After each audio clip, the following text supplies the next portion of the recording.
ভাই এটা দাদার ঘর থেকে পেয়েছি।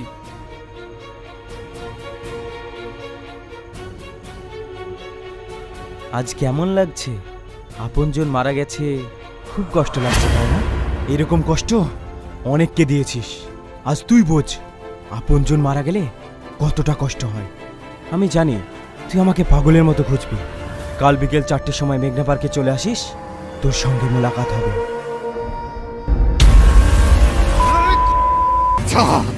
তোকে আমি ছাড়বো না, তোর মাংস আমি কুকুরতে খাবো।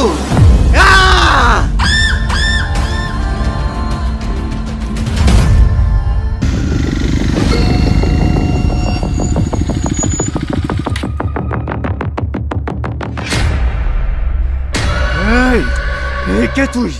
তোর এত বড় স্পর্ধা, তুই আমার ভাইকে মারিস? তোকে আমি শেষ করে দেবো।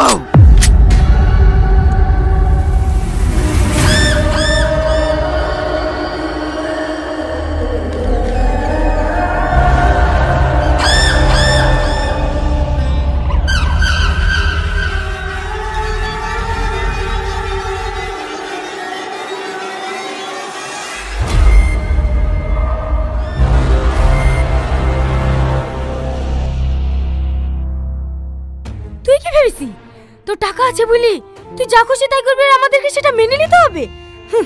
তোর ভাইকে শেষ করেছি, আর আজ তোকেও শেষ করবো।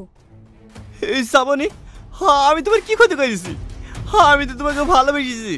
চুপ কর জানোয়ার, তোর এই নোংরা মুখে ভালোবাসার কথা মানাই না। আমি তোকে ভালোবেসেছি প্রতিশোধ নেওয়ার লেগি। কিসের প্রতিশোধ? মনে করে দেখ, তোরা আমার বোনকে খুন করেছিলি, আর আমার আব্বা প্রতিবাদ করতে গেছিল বলি তোরা আমার আব্বাকে খুন করেছি। আমি তোকে বাঁচতে দেব না। এই শ্রাবণী, আমার ভুল হয়ে গেছে, তুমি এভাবের মধ্যে আমাকে ক্ষমা করে দাও।